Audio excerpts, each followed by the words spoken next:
औज़ुबिल्लाहिमिनश्शैतानिर्रजीम बिस्मिल्लाहिर्रहमानिर्रहीम। मैं हूँ मिस्टर अब्दुस्तार।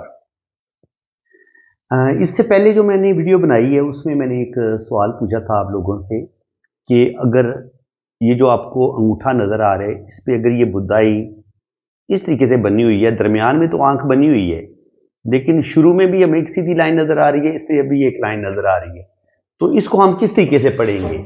तो इसका बेहतरीन एक्यूरेट जवाब ये है कि ये इंसान की पूरी लाइफ का बता देती है ये जो आंख है। अब हमने इस लाइन को रीड कैसे करने हैं? हमने इस लाइन को इस तरीके से रीड करने हैं कि यहां से लेके यहां तक अगर इंसान की जिंदगी को आप 80 बराबर हिस्सों में तकसीम कर लें तो यहां पे इसका आंसर आएगा 40, यहां पे आएगा 20, यहां पे आएगा 60 और यहां पे 0 से स्टार्ट कर लें। तो हमने इसको 80 को 4 हिस्सों में तकसीम किया है तो ये 20-20 साल की उम्र बनती है कि ये 20 साल का बताएगी, ये फिर 20 साल का बताएगी, 20-20 40 साल, फिर 60 साल उम्र, फिर 80 साल उम्र।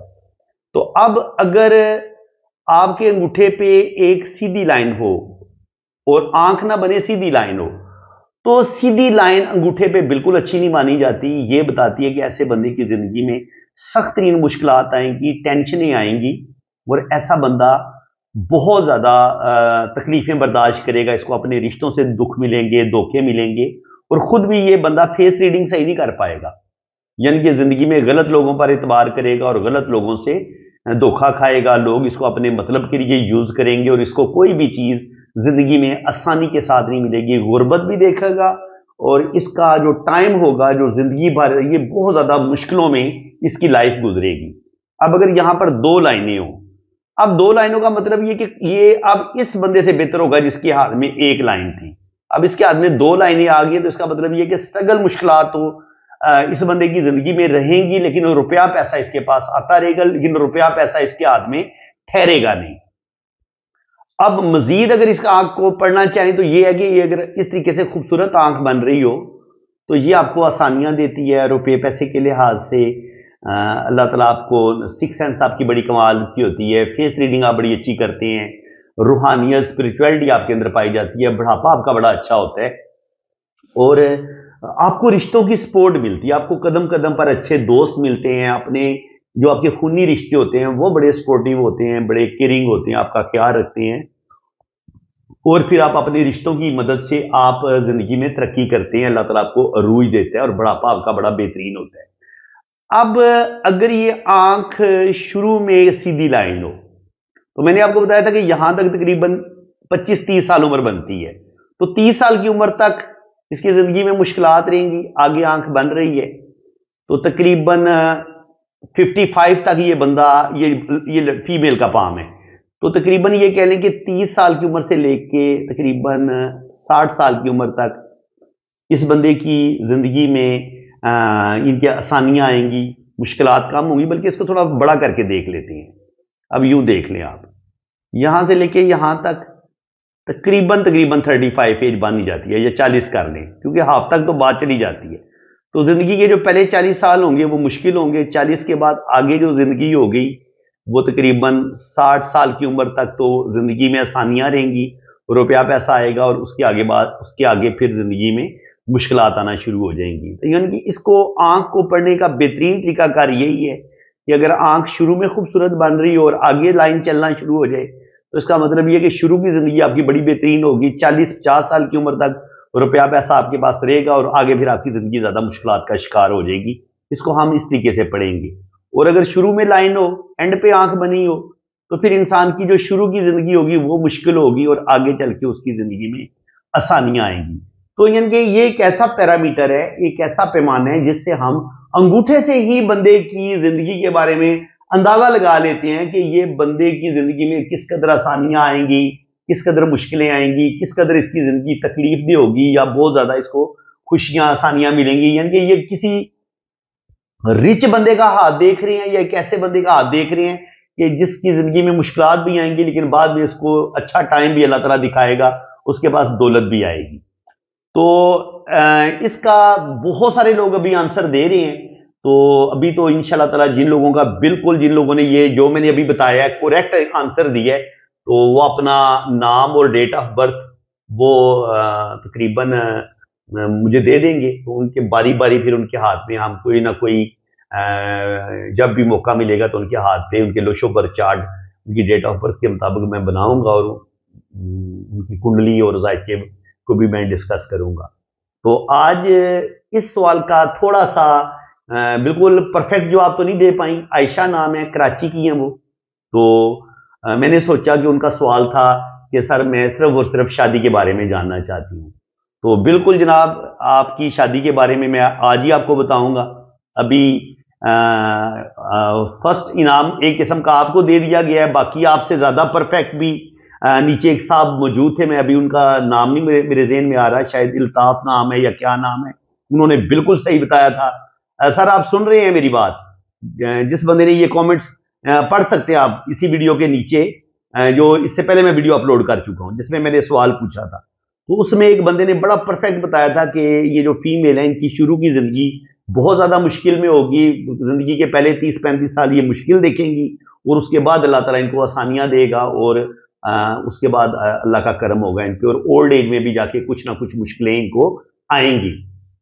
तो ये बिल्कुल परफेक्ट जवाब दिया था इनका। तो मैं उनके डेट ऑफ बर्थ के मुताबिक भी उनका जायचा, उनकी कुंडली आप लोगों के साथ जरूर डिस्कस करूंगा। अगर उन्होंने अपनी डेट ऑफ बर्थ मुझे शेयर की तो उन्होंने बिल्कुल परफेक्ट जवाब दिया, तो उनकी मैं वीडियो जरूर बनाऊंगा। तो आज जो है वो पहले हम आयशा ने जो शादी के बारे में पूछा है तो हम उसके बारे में अब डिटेल से डिस्कस करेंगे। अच्छा जी, अब मैं आपको बताऊंगा कि कोई अगर बंदा मेरे साथ रब्ता करता है, ये आयशा नाम है जी इनका, और 16/12/1995 को ये कराची में पैदा हुई हैं। मतलब बर्थ टाइम इन्होंने शायद मुझे अब इनका सही याद नहीं है, इन्होंने मुझे लिख के भेजा हुआ है और उसके मुताबिक मैंने इनकी कुंडली बनाई हुई है।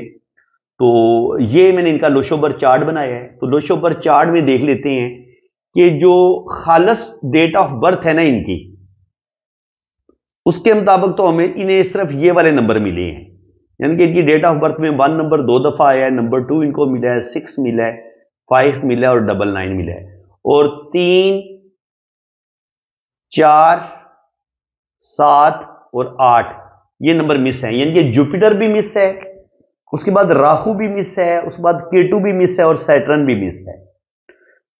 जुपिटर और राहु केतु ये 4 नंबर जो है ना, 3, 4, 7, 8, इनका होना इंतहाई जरूरी है शादी के लिए।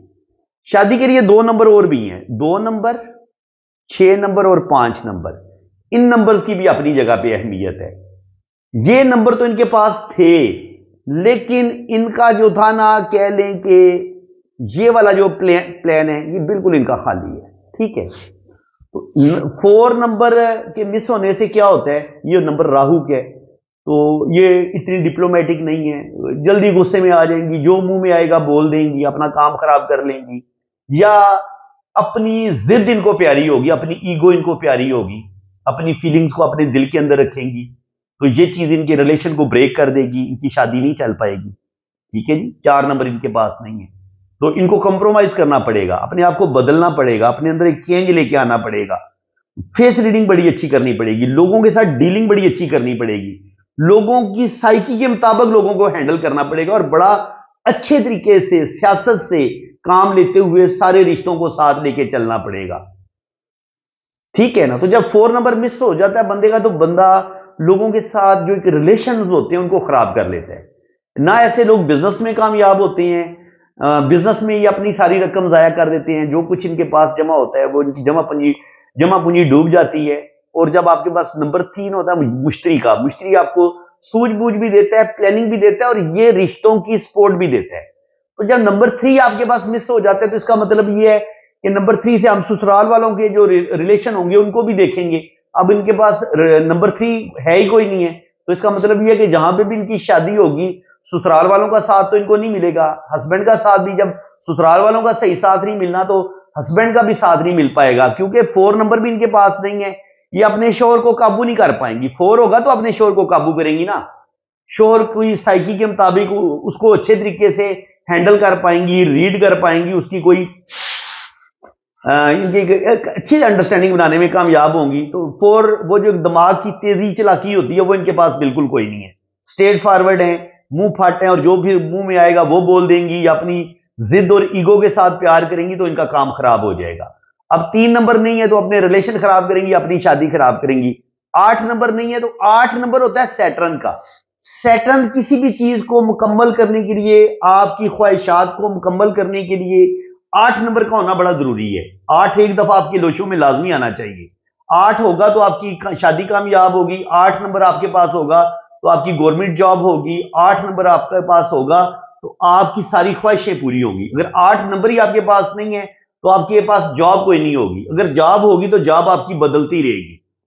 तो इस लिहाज से लोशो ने तो साफ इनकार कर दिया है कि इनकी किसी भी शादी का चलना इतना आसान नहीं होगा।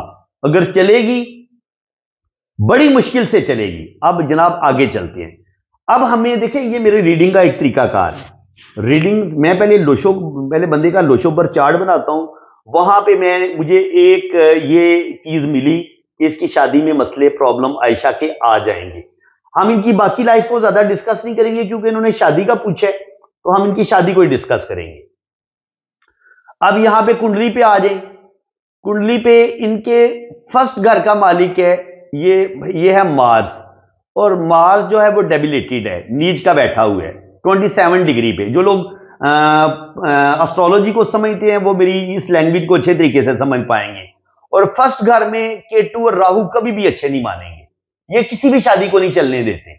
और पहले घर का मालिक जो है, इनके अपने घर का मालिक, इनके जो फर्स्ट घर का मालिक है, फर्स्ट घर इंसान खुद होता है, तो उसका मालिक जो है वो मार्स है। तो इनके अंदर ईगो बेतहाशी है, जिद बेतहाशी है, अपनी मर्जी करेंगी, जिद करेंगी, और डिप्लोमेटिक बिल्कुल कोई नहीं है, जो मुंह में आएगा बोल देंगी, और अपनी बेवकूफियों की वजह से अपनी जिंदगी को ये खराब कर सकती हैं। तो बेटे आपको अपने आप को बदलने की जरूरत है, अपनी जबान पे कंट्रोल करें, डिप्लोमेटिक बने, समझदारी से काम लें। और दूसरी बात यह कि यहां से 2 और 7 का मालिक वीनस, ये इनके लाइफ पार्टनर का जो प्लेनेट है वो 9वें घर में आके बैठ गया है। 9वां घर है तो बहुत अच्छा, लेकिन वीनस जुपिटर का दुश्मन है। तो जब इनके हस्बैंड का प्लेनेट वीनस जो है वो इधर चला गया, तो मुझे ये बताएं शादी कहां से कामयाब होगी। वीनस दुश्मन के घर में चला गया, इनका खुद का प्लेनेट बड़ा वीक है। और यहां से देखिए मार्स जो है, जो इनके फर्स्ट घर का मालिक है, वो यहां से 1 2 3 4 वो यहां पे भी देख रहे हैं, और राहु भी इधर बैठा हुआ है। तो इनकी जिंदगी में प्रॉब्लम 100% आएंगे, ठीक है जनाब। और मसले इनके बहुत ज्यादा डिस्टर्ब होंगे। शादी इनकी पहली तो किसी सूरत मुझे चलती नजर नहीं आ रही, और दूसरी में भी इनको प्रॉब्लम बनेंगे और मसले बनेंगे। ये आगे एक बड़ा लंबा चौड़ा ये एक इसमें कैलकुलेशन होती है, हिसाब किताब होता है। वो हम फिर केपी जो होती है एस्ट्रोलॉजी, उसकी मदद भी लेते हैं, तो उससे फिर चीजें पता चलती है। ये केपी एस्ट्रोलॉजी है जी। इसमें कामयाब शादी के लिए नंबर्स जो चाहिए होते हैं वो मैं आपको बता देता हूं। कामयाब शादी के लिए इन नंबर्स का आना बड़ा जरूरी है।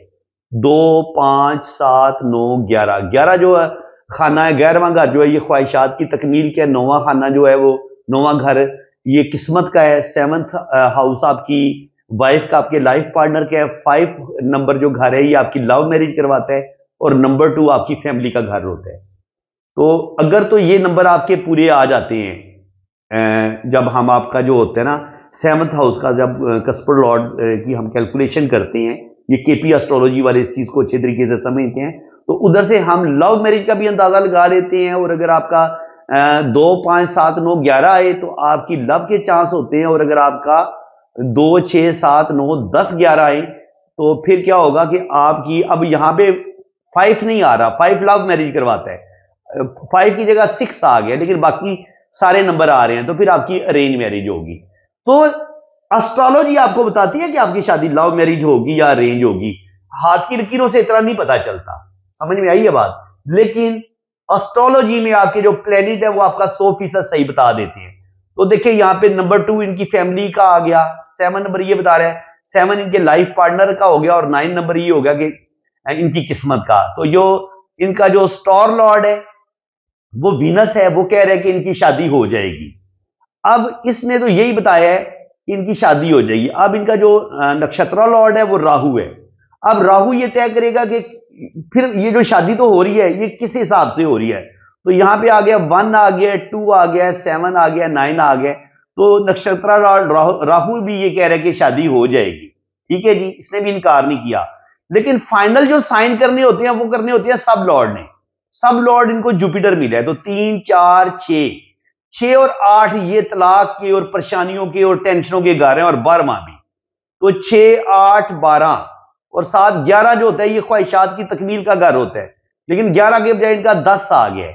तो इसका मतलब ये है कि इनकी जो भी पहली शादी होगी वो किसी सूरत कामयाब नहीं होगी। पहली शादी इनको डाइवोर्स हो जाएगी, और अगर चलेगी तो इनको बहुत ज्यादा मुश्किलात का सामना करना पड़ेगा। इसको हम इस तरीके से पढ़ते हैं, ठीक है जनाब। और बाकी ये मैं आपको बता दूं कि ये अगर आपकी हाथ पे अगर आपकी किस्मत की लकीर टूट टूट के चल रही हो तब भी आपकी शादी ब्रेक होने के चांस होते हैं। आपकी दिमाग की लकीर ये यूं नीचे की तरफ गिर जाए या आपकी दिल की लाइन नीचे की तरफ गिर जाए तब भी आपकी शादी ब्रेक होने के चांस होते हैं। और इसी तरह अगर आपके हाथ में जो शादी की लाइन है, ये अगर आपकी शादी की लाइन यूं आगे जाके 2 शाखा हो जाए या 3 शाखा हो जाए तब भी शादी ब्रेक होती है। शादी की लाइन से लाइनें नीचे की तरफ गिरे तब भी शादी ब्रेक होने की तरफ जाती है। शादी की लाइन यूं नीचे की तरफ गिर जाए या शादी की लाइन यूं ऊपर की तरफ उठ जाए, दोनों सूरतों में आपकी शादी डैमेज होने का चांस होता है। शादी की लाइन के ऊपर काला तिल आ जाए, यहां पे काला तिल आ जाए, यहां पे काला तिल आ जाए, या क्रॉस का साइन आ जाए, या इस तरीके से जजीरे का साइन आ जाए।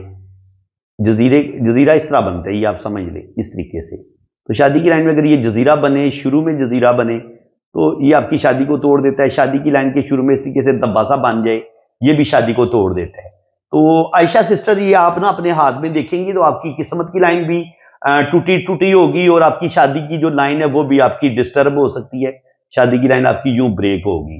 तो अब ये नहीं हो सकता कि लोशोबर चार्ट भी कह रहे कि पहली शादी ब्रेक होने का ज्यादा चांस है, और हमें एस्ट्रोलॉजी केपी ने भी कह दिया, वैदिक कुंडली ने भी कह दिया कि इनकी पहली शादी ब्रेक होने के बहुत ज्यादा चांस है। तो अब शादी की कामयाबी के जो चांस हैं वो बहुत कम है। लोशोबर चार्ट ने भी बताया कि इनकी शादी के चांस कम है। ये जो वैदिक कुंडली है ये भी कह रही है, ये केपी कुंडली है ये भी कह रही है इनकी शादी टूट जाएगी। और ये इनकी कैलकुलेशन है, ये स्टार्ट इनके किन किस घर को देख रहे हैं ये उसकी कैलकुलेशन है, ये इनकी जो कप्सुल लॉर्ड है ये उसकी रीडिंग है। तो ये एक बहुत लंबा चौड़ा इल्म है जिसकी कैलकुलेशन करके फिर आप इस नतीजे पे पहुंचते हैं कि इनकी शादी कामयाब होगी या नहीं होगी। तो फ्रेंड्स, उम्मीद है कि आपको आज की इस वीडियो में बहुत मजा आया होगा। लेकिन नेक्स्ट सवाल जो मैं आपसे पूछूंगा और जिस बंदे की वीडियो बनेगी वो पहले तय कर लेते हैं कि आज का सवाल आपका क्या है, वो मैं आपसे पूछ लेता हूं। समझ लें जी, ये है आपका वीनस का माउंट, अच्छे तरीके से आप समझ लें। ये है आपकी दिमाग की लकीर। वीनस माउंट से एक लाइन यहां से पहले एक जजीरा बनता है, इस तरीके से जजीरा है, और यहां से एक लाइन जाती हुई दिमाग की लकीर को काटती है, और यहां पे फिर ये स्टार बना देती है या क्रॉस बना देती है। ठीक है, यहां पे ये लाइन इंसान के बारे में क्या बता रही है, ये लाइन किस चीज का इंडिकेट कर रही है। ठीक है जी, ये आप लोगों ने बताना है मुझे कि ये किस चीज का पावरफुल साइन है। और अगर यहां पर काला तिल भी हो, तो यहां पे काला तिल भी हो,